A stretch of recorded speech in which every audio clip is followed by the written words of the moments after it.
everyone. Welcome to the world of literary theory. In this semester, I am also handling the core course Literary Theory with Ashna Miss and Shija Miss. What is literary theory? Literary theory is the body of ideas and methods we use in the practical reading of literature. By literary theory, we refer not to the meaning of a work of literature, but to the theories that reveal what literature can mean.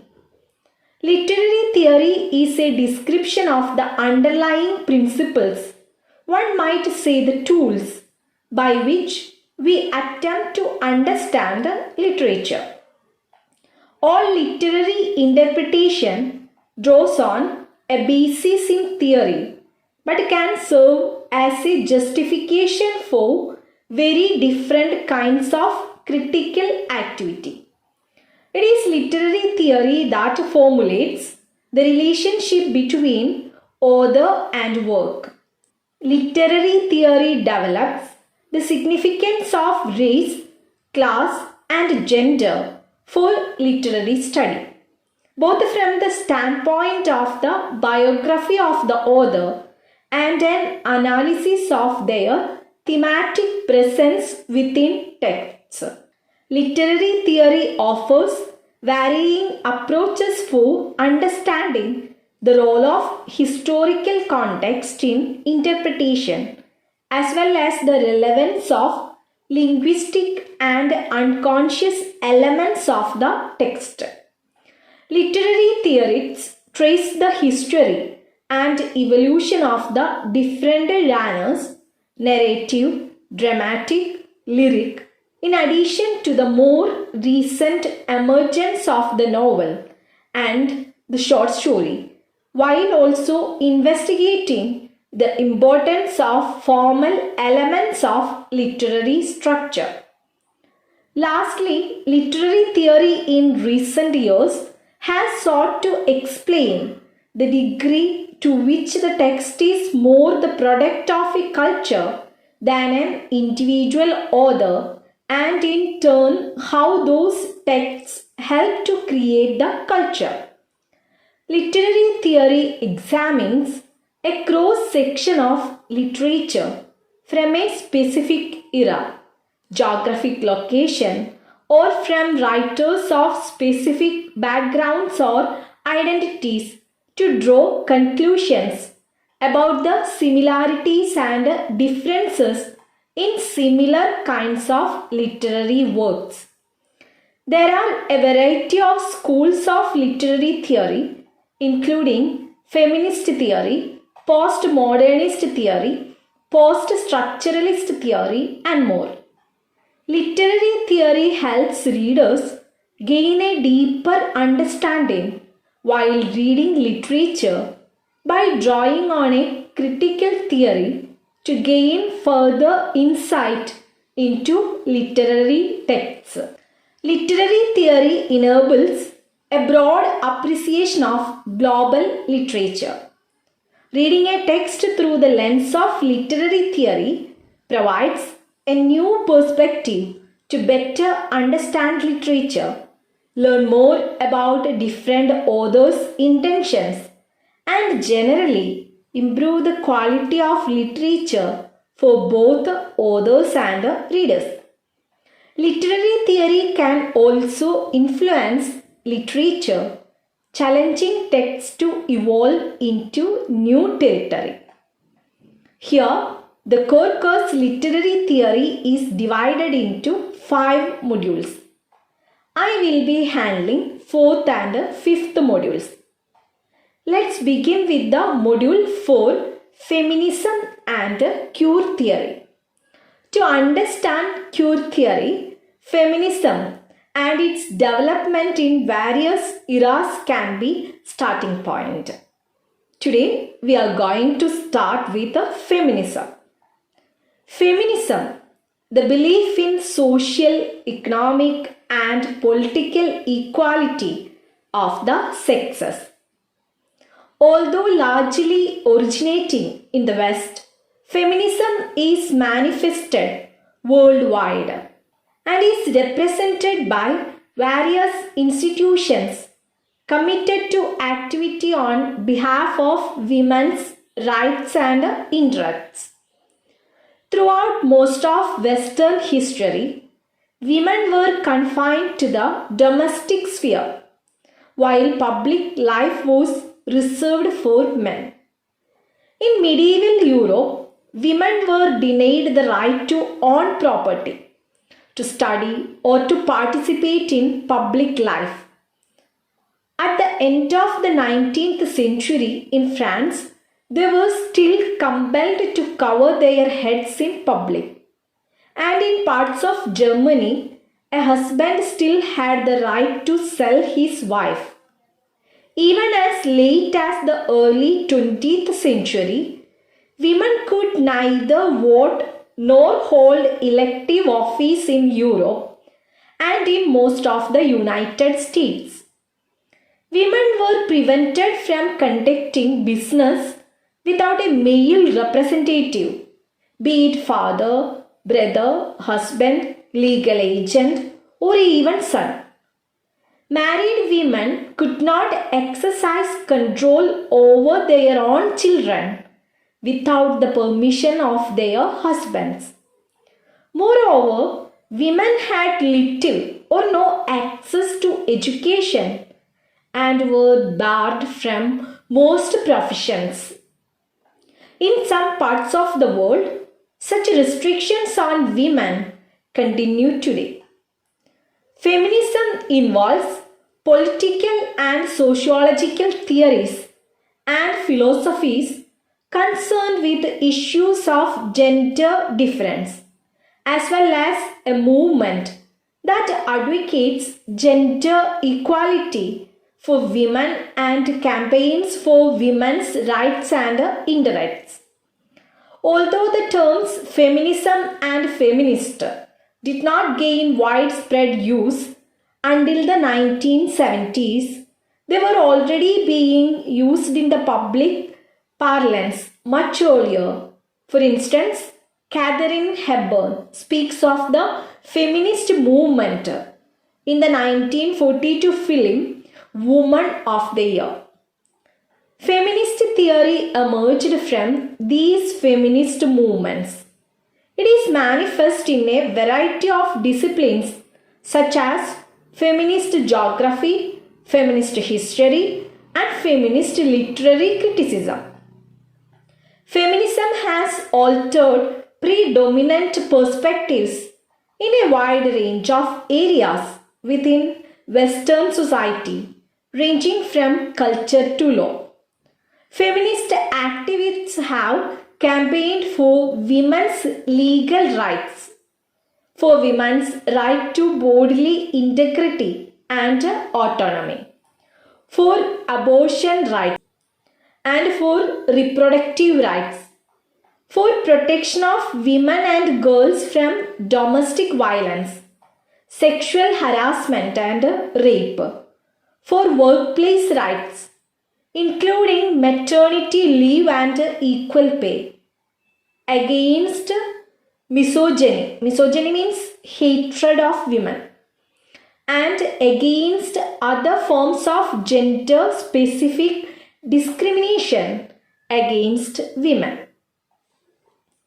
According to Maggie Humm and Rebecca Walker, the history of feminism can be divided into three waves. Maggie Humm, she was a professor of cultural studies, author and editor of several books focusing on women and feminism. Rebecca Walker was an American writer, feminist, and activist. The first feminist wave was in the 19th and early 20th centuries, was mainly concerned with women's right to vote. The second was in the 1960s and 1970s, refers to the women's liberation movement for equal legal and social rights. The third wave, beginning in the 1990s, refers to a continuation of and a reaction to second wave feminism. We are going through the first wave feminism in detail. First wave feminism refers to an extended period of feminist activity during the 19th century and early 20th century in the United Kingdom and the United States. So the first wave began in 1830 and lasted till 1930. The first wave of feminism emerged out of an environment of urban industry and liberal socialist politics.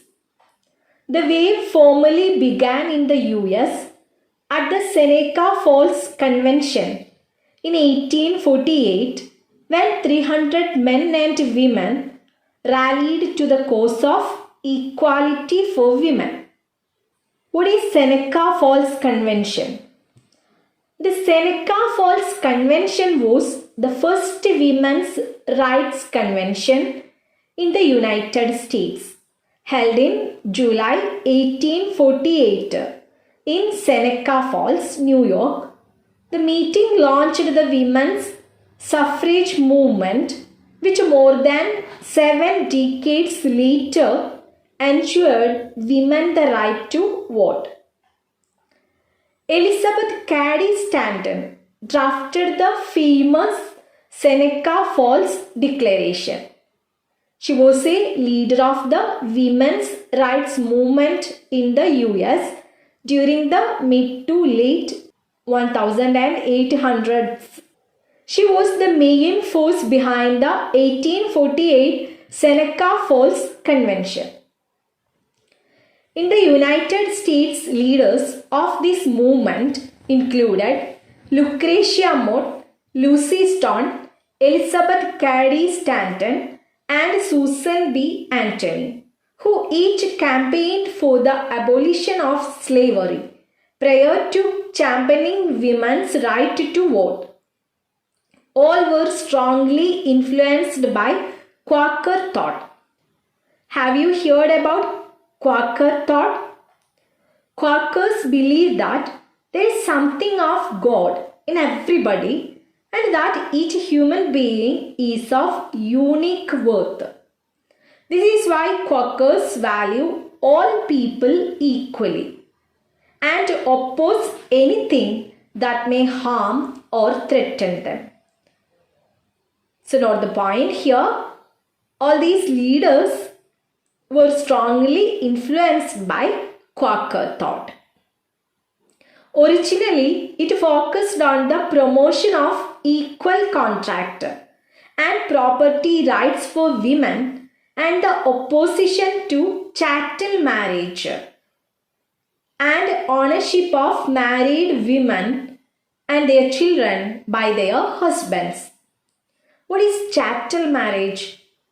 Chattel marriage is a form of a marriage in which the husband owned his wife and any children of their union in a legal relationship similar to that of slavery. However, by the end of the 19th century, activism focused primarily on gaining political power, particularly the right of women's suffrage or right to vote. In short, it was a phase aimed at ensuring the passage of women from the domestic sphere to the public sphere. I hope all of you understood how women were exploited in that period. So, the first wave of feminism started to get a passage of women from the domestic sphere to the public sphere. In Britain, the suffragettes and possibly more effectively, the suffragists campaigned for the women's vote. What it is suffragettes? It means a woman seeking the right to vote through organized protest. In 1918, the Representation of the People Act 1918 was passed granting the vote to women over the age of 30 who owned houses. In 1928, this was extended to all women over 21. American first wave feminism involved a wide range of women. Virginia Woolf as the most important theorist of this wave. Through her landmark book, A Room of One's Own, it was published in 1929, she re-examined gender relations by questioning the patriarchal education systems and literary practices. A woman must have money and a room of her own to be able to write, said Woolf. I recommend you should go through the very famous book, A Room of One's Own. Yet, feminists such as Voltaire de Cleyre and Margaret Sanger were still active in campaigning for women's sexual, reproductive, and economic rights at this time. In 1854, Florence Nightingale established female nurses as adjuncts or addition to the military. The publication of Margaret Fuller's Women in the 19th Century brought to the limelight education, employment, and political rights for women. Some, such as Frances Willard, belonged to conservative Christian groups such as the Women's Christian Temperance Union. Others, such as Matilda Jocelyn Gage, were more radical and expressed themselves within the National Women's Suffrage Association or individually. The term first wave was coined retrospectively after the term second wave feminism began to be used to describe a newer feminist movement that focused as much on fighting social and cultural inequalities as political inequalities. It considered the rights of upper class and middle class women of these nations. Some of the leading achievements of this phase were the securing of educational, political, and property rights for women.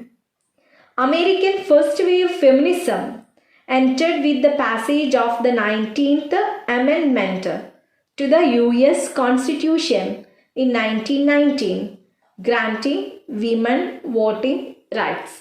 I hope all of you have got a clear idea about first wave of feminism. You don't forget to study all the important feminist writers and their works. Now we are going through the second wave. Second wave feminism refers to the period of activity in the early 1960s and lasting through the late 1980s in America. Second wave feminism of the 1960s to 1980s focused on issues of equality and discrimination. This wave unfolded as a delayed reaction against the renewed domesticity of women after World War II, emerging in the context of anti-Vietnam War and civil rights movements. This wave was based on the psychoanalytic theories of Sigmund Freud and Jacques Lacan. We are going through the feminist writers in this way. Simone de Beauvoir is a second wave feminist. She raised the slogan of equal pay for equal work.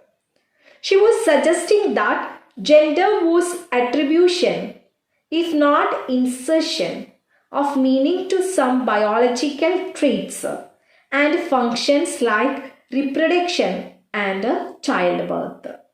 Betty Friedan is considered as the beginning of the second wave, argues in her pioneering work, The Feminine Mystique. It was published in 1963.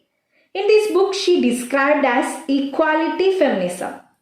She criticized the idea that women could find fulfillment only through childbearing and homemaking. She was a key player in second wave feminism.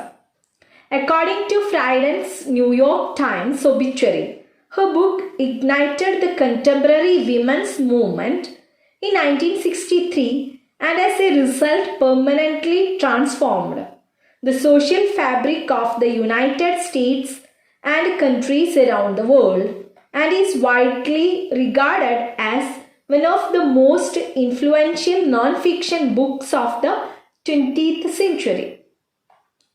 Germaine Greer's The Female Eunuch, it was published in 1970, is another important classic of this wave.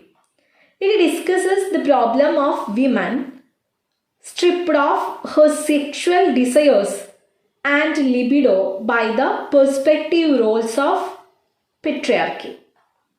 The scholar Imelda Wellhahn suggests that the second wave was a continuation of the earlier phase of feminism involving the suffragettes in the UK and USA. Second wave feminism has continued to exist since that time and coexists with what is termed third wave feminism. The scholar Estelle Friedman compares first and second wave feminism, saying that the first wave focused on rights such as suffrage, whereas the second wave was largely concerned with the other issues of equality such as ending discrimination. The feminist activist and author Carol Hannis coined the slogan, "The personal is political," which became synonymous with the second wave. The second wave slogan, "The personal is political," identified women's cultural and political inequalities as inextricably linked and encouraged women to understand aspects of their personal lives as deeply politicized and as reflecting sexist power structures. Now we are going through third wave. Third wave feminism began in the early 1990s, responding to perceived failures of the second wave and to the backlash against initiatives and movements created by the second wave. Third wave feminism seeks to challenge or avoid what it deems the second wave's essentialist definitions of femininity, which according to them overemphasize the experience of upper middle class white women. The third wave rejected many of the positions of the second wave, especially those concerning prostitution, pornography, and sexual harassment. However, unlike the previous waves, this phase did not have a single objective. A post-structuralist interpretation of gender and sexuality is central to much of the third wave's ideology.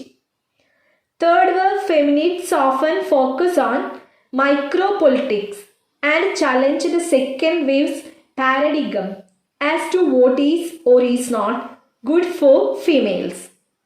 The third wave has its origin in the mid-1980s. The third wave sees women's lives as intersectional, demonstrating how race, ethnicity, class, religion, gender, and nationality are all significant factors when discussing feminism. It examines issues related to women's lives on an international basis. Rebecca Walker coined the term. She referred to the different new happenings like queer theory and lesbian feminism by the term, but by extension, it could mean black feminism and Dalit feminism as well. We will go through these feminism in detail later. Feminist leaders rooted in the second wave like Gloria Ancelotta, Bell Hooks, Chella Sandoval, Cherry Moraga, Audre Lorde, Maxine Hong Kingston, and many other black feminists sought to negotiate a space within feminist thought for consideration of race-related subjectivities. Third wave feminism also contains internal debates between different feminists such as the psychologist Karen Gilligan. He believes that there are important differences between the sexes, and those who believe that there are no inherent or permanent differences between the sexes and content, that gender roles are due to social conditioning. Dear students, in this class we went through what it is literary theory, how it helps to become a good writer and a reader. After that we went through feminism and its three waves. I know all of you are very interested to study literary theory. I'm sure you will go through it thoroughly. We will continue the rest of the module in our next class. Take care and stay at home. Thank you.